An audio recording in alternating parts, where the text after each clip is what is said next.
As humans, we're naturally driven by the search for better. But when it comes to hiring, the best way to search for a candidate isn't to search at all. Don't search, match with Indeed. When I was looking to hire someone, it was so slow and overwhelming. I wish I had used Indeed. If you need to hire, you need Indeed. Indeed is your matching and hiring platform with over 350 million global monthly visitors, according to Indeed data, and a matching engine that helps you find quality candidates fast. Ditch the busy work. Use Indeed for scheduling, screening, and messaging so you can connect with candidates faster. And Indeed doesn't just help you hire faster. 93% of employers agree Indeed delivers the highest quality matches compared to other job sites, according to a recent Indeed survey. And listeners of this show will get a $75 sponsored job credit to get your jobs more visibility at Indeed.com/podcast. That's Indeed.com/podcast. Terms and conditions apply. It is Ryan here, and I have a question for you. What do you do when you win? Like, are you a fist pumper, a woo-hooer, a hand clapper, a high fiver? If you want to hone in on those winning moves, check out Chumba Casino. Choose from hundreds of social casino-style games for your chance to redeem serious cash prizes. There are new game releases weekly, plus free daily bonuses. So don't wait. Start having the most fun ever at ChumbaCasino.com. Sponsored by Chumba Casino. No purchase necessary. VGW Group. Void where prohibited by law. 18+. Terms and conditions apply. As humans, we're naturally driven by the search for better. But when it comes to hiring, the best way to search for a candidate isn't to search at all. Don't search, match with Indeed. When I was looking to hire someone, it was so slow and overwhelming. I wish I had used Indeed. If you need to hire, you need Indeed. Indeed is your matching and hiring platform with over 350 million global monthly visitors, according to Indeed data, and a matching engine that helps you find quality candidates fast. Ditch the busy work. Use Indeed for scheduling, screening, and messaging so you can connect with candidates faster. And Indeed doesn't just help you hire faster. 93% of employers agree Indeed delivers the highest quality matches compared to other job sites, according to a recent Indeed survey. And listeners of this show will get a $75 sponsored job credit to get your jobs more visibility at Indeed.com/podcast. That's Indeed.com/podcast. Terms and conditions apply. Laudetur Jesus Christus.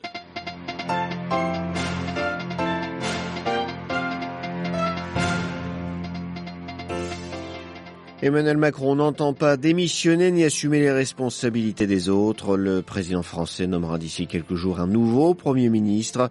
D'ici là, il va entamer des consultations avec les partis capables de former un arc de gouvernement. Détermination des manifestants pro-Europe en Géorgie. Ils entament leur seconde semaine de mobilisation. Face à eux, le gouvernement durcit le ton envers ses opposants. L'Espagne veut redéfinir ses relations avec l'Afrique. Le président du gouvernement espagnol a présenté hier un plan avec en toile de fond la lutte contre l'immigration illégale. Caritas Internationalis aux côtés des Palestiniens. L'organisation vient en aide aux populations les plus en difficulté. Son secrétaire général, Alistair Dutton, appelle à un cessez-le-feu immédiat dans la bande de Gaza. Ce week-end, c'est la réouverture de Notre-Dame de Paris. Nous verrons qu'en plus de la rénovation de l'édifice, la restauration religieuse est centrale. Ce sera dans notre dossier à suivre à la fin de ce journal. Radio Vatican, le journal, Xavier Sartre. Bonjour. Après la censure du gouvernement Barnier par les députés, le président français reprend l'initiative. Emmanuel Macron s'est adressé aux Français hier soir. Il a exclu de démissionner. Il a annoncé la nomination d'un nouveau Premier ministre dans les prochains jours. Il a aussi appelé les députés à faire des compromis pour le bien du pays. Marie-Christine Bonzon. Dans une brève allocution télévisée, Emmanuel Macron, qui n'a jamais été aussi impopulaire, s'est posé comme le garant de la stabilité du pays. Le président est accusé par de nombreux élus d'avoir provoqué la crise politique actuelle en prononçant la dissolution de l'Assemblée en juin. Il fait face à des appels à sa démission. Mais hier soir, il a tenté d'y mettre fin. Le mandat que les Français m'ont confié est un mandat de 5 ans et je l'exercerai pleinement et jusqu'au bout, a ainsi déclaré le président Macron, dont le mandat doit normalement s'achever en 2027. Par ailleurs, Emmanuel Macron a affirmé qu'au terme de la Constitution, il ne peut pas y avoir de nouvelles élections législatives avant l'été. D'ici là, l'Assemblée est dépourvue de partis ou de blocs majoritaires et dans ce contexte, le chef de l'exécutif estime, et je cite, que la situation exige de trouver une nouvelle organisation politique et de bâtir des compromis compromis nouveau. Il ne dit pas avec quelle formation politique, se bornant à évoquer ce qu'il appelle un arc de gouvernement. Cependant, il semble écarter de cet arc la France insoumise et le Rassemblement national, deux partis que le président accuse de promouvoir le chaos pour précipiter une présidentielle. En attendant que l'arc de gouvernement émerge, M. Macron indique qu'il nommera son nouveau Premier ministre dans les prochains jours. Marie-Christine Bronzon pour Radio Vatican. Retrouver l'esprit d'Helsinki, c'est ce qu'a demandé Monseigneur Gallagher, le secrétaire du Saint-Siège pour les relations avec les États lors de la réunion à Malte de l'OSCE, l'Organisation pour la sécurité et la coopération en Europe. Il a rappelé la grande inquiétude du Saint-Siège face aux divisions croissantes entre ses membres. Hier, le ministre russe des Affaires étrangères a été vivement pris à partie par plusieurs de ses homologues, dont le secrétaire d'État américain au sujet de la guerre en Ukraine.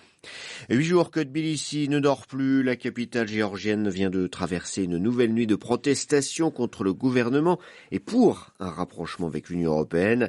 Les manifestants étaient moins nombreux cette nuit, mais un regain de mobilisation est attendu pour le week-end, Marine Orion. Oui, et ils étaient tout de même plusieurs milliers cette nuit, armés de drapeaux géorgiens, de casques de chantier et de lunettes de ski pour se protéger. Depuis plus d'une semaine, les manifestations durent jusqu'à l'aube et finissent généralement sous les canons à eau de la police et gaz lacrymogène. 300 personnes ont été arrêtées en marge des rassemblements et 143 policiers blessés. Hier, le Premier ministre a musclé son discours contre l'opposition, l'accusant de libéralo-fascisme et jurant de l'anéantir.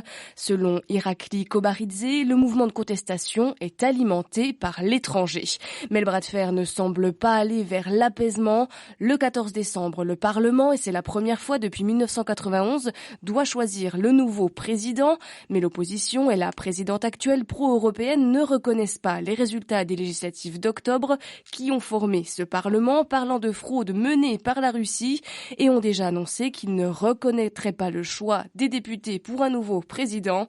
La seule condition pour un retour à la paix sociale, selon la présidente Salomé Zurabichvili, le renvoi du Premier ministre et l'organisation de nouvelles élections. Marine Oriot, et concernant l'Union européenne, la présidente de la Commission est à Montevideo en Uruguay pour participer au sommet du Mercosur. Ursula von der Leyen espère avancer sur le dossier de l'accord de libre-échange, vivement critiqué par la France.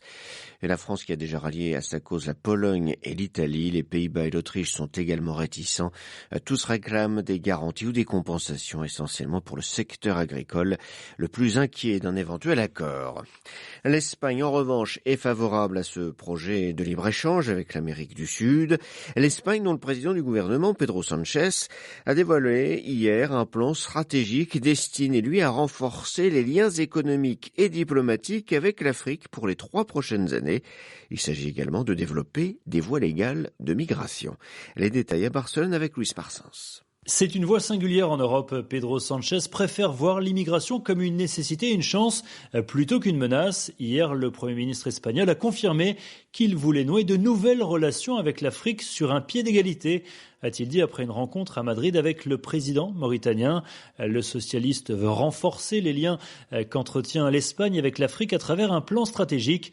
Parmi les mesures annoncées, la mise en place de nouvelles représentations diplomatiques espagnoles sur le continent africain et surtout l'établissement d'un nouveau modèle migratoire basé sur le principe de migration circulaire des travailleurs africains pourraient venir s'établir pour une période en Espagne dans les secteurs qui nécessitent de la main-d'œuvre avant de revenir ensuite dans leur pays d'origine. Ce modèle, qui met l'accent sur la formation professionnelle dans les pays africains, doit profiter à la fois aux pays d'origine des migrants et aux pays de destination.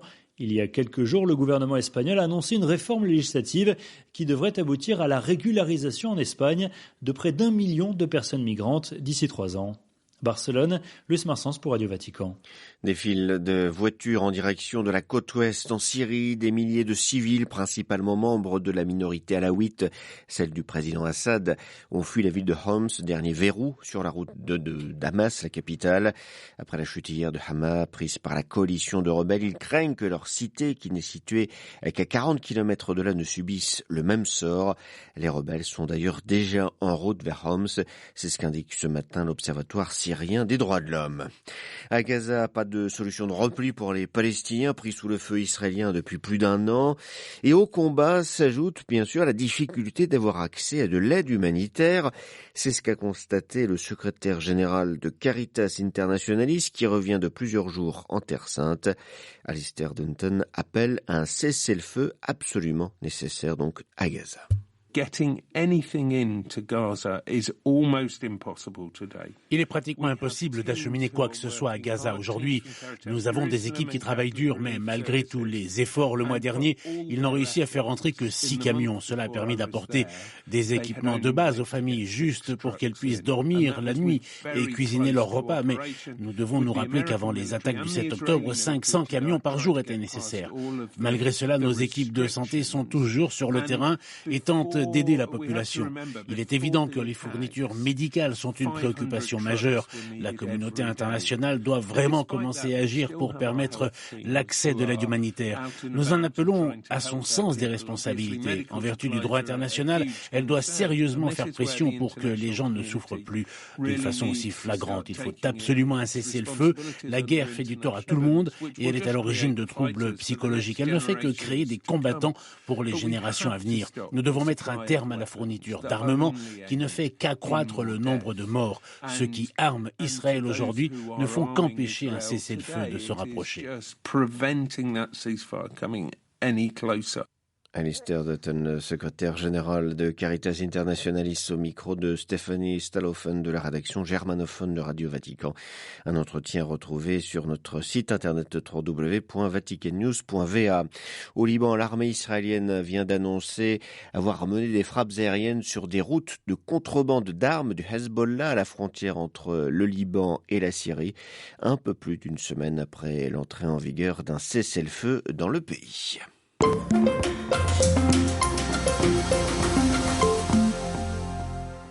Veille de la réouverture au culte de Notre-Dame de Paris, 1500 personnes assisteront aux cérémonies de réouverture à l'intérieur de la cathédrale ce samedi soir et dimanche matin dans la capitale française. Des têtes couronnées en passant par le président élu américain Donald Trump et des personnes vulnérables invitées par le diocèse par le truchement d'associations caritatives. Notre-Dame, mère des cathédrales, a retrouvé son éclat, elle qui n'avait jamais perdu son aura après le tragique incendie l'ayant partiellement ravagé. Le pape François sera lui représenté par le nonce apostolique en France. Il adressera un message lu dans la cathédrale ce samedi. Dans une lettre adressée aux évêques français il y a un mois, François voyait déjà cette réouverture au culte comme un signe prophétique. Au-delà de la solennité des cérémonies inaugurales que l'Église de Paris souhaite nécessairement humble et rayonnante, la restauration matérielle de l'édifice gothique permet en effet d'en revenir à l'essence de Notre-Dame, sa nature et son mode d'être. En cela, la restauration religieuse est centrale. C'est ce que nous explique ce matin le philosophe de l'art et des religions, Roger Pouivet, professeur émérite à l'Université de Lorraine. Il est l'auteur du mode d'existence de Notre-Dame aux éditions du Cerf. Pour une part, la restauration de Notre-Dame, c'est aussi la restauration de quelque chose qui est un haut lieu du tourisme international à Paris, quelque chose qui est une sorte de patrimoine national. Mais peut-être que tout cela est un peu extérieur à ce qu'est Notre-Dame, ou plutôt c'est quelque chose qui se surajoute et qui pourrait faire tout de même obstacle, il me semble, à ce que Notre-Dame soit toujours bien ce qu'elle est. C'est pas facile parce que il faut tout faire à la fois. Il faut que la restauration puisse être faite d'un monument national. Mais si ce n'est qu'un monument national, on pourrait dire la restauration n'est pas faite parce que ce n'est plus la même chose. On peut comparer au Parthénon. Le Parthénon ne fonctionne plus comme le Parthénon qu'il était parce que je pense que plus personne ne croit dans l'existence d'Athéna. Il s'agit d'éviter, j'ai pas beaucoup de crainte de ce côté-là, il s'agit d'éviter de transformer Notre-Dame en facsimilé. On peut espérer que, disons, une fois que les grandes cérémonies seront retombées, où là, ça va être une affaire sans doute en grande partie de patrimoine, eh bien, on aura de nouveau Notre-Dame qui est tout de même autre chose qu'un monument. Il faut insister aussi sur cette dimension-là, la dimension proprement religieuse et même théologique. L'âme, ce qui fait la vie de cet édifice. Quelle serait la condition théologique de Notre-Dame ? Il y a un historien de l'art allemand du début du XXe siècle qui s'appelait Panofsky, Erwin Panofsky, qui a écrit un livre qui s'intitule « Architecture gothique et pensée scolastique ».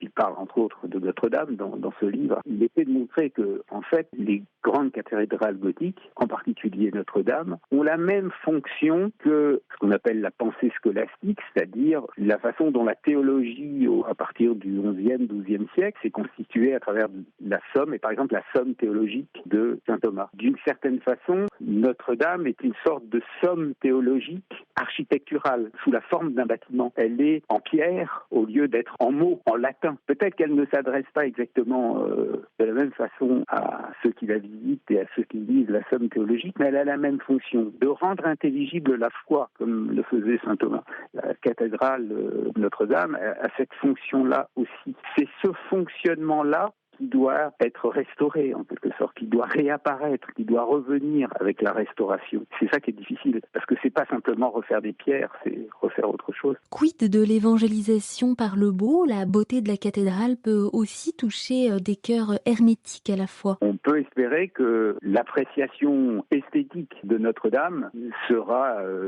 pourrait être la source d'une élévation vers une beauté qui serait spirituelle et pas simplement matérielle.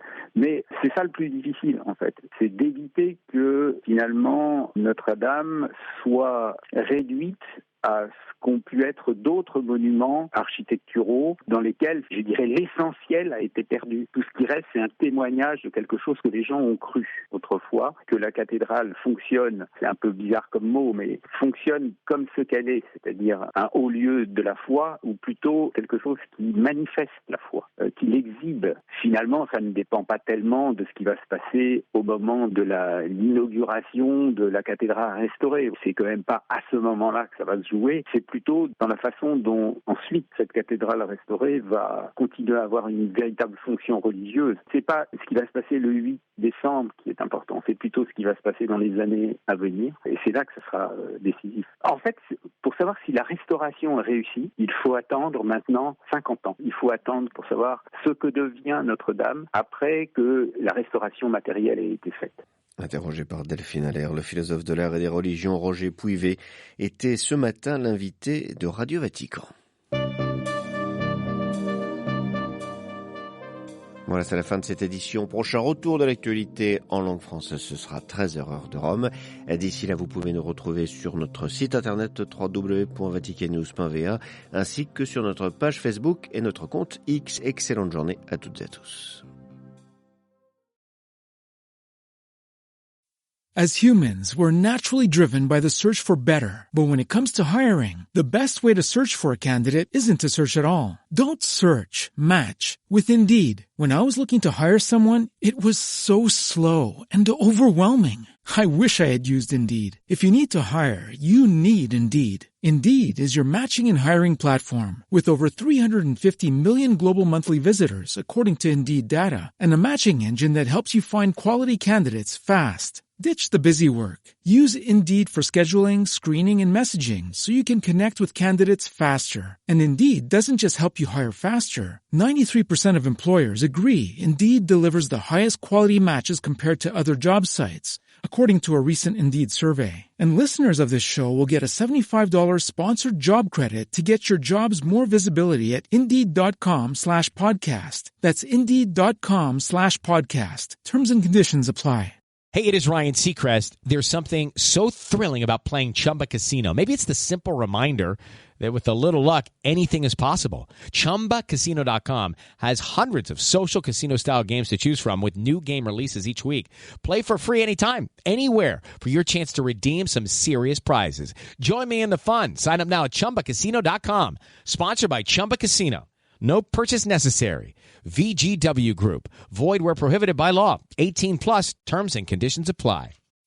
As humans, we're naturally driven by the search for better. But when it comes to hiring, the best way to search for a candidate isn't to search at all. Don't search, match with Indeed. When I was looking to hire someone, it was so slow and overwhelming. I wish I had used Indeed. If you need to hire, you need Indeed. Indeed is your matching and hiring platform with over 350 million global monthly visitors, according to Indeed data, and a matching engine that helps you find quality candidates fast. Ditch the busy work. Use Indeed for scheduling, screening, and messaging so you can connect with candidates faster. And Indeed doesn't just help you hire faster. 93% of employers agree Indeed delivers the highest quality matches compared to other job sites, according to a recent Indeed survey. And listeners of this show will get a $75 sponsored job credit to get your jobs more visibility at Indeed.com/podcast. That's Indeed.com/podcast. Terms and conditions apply.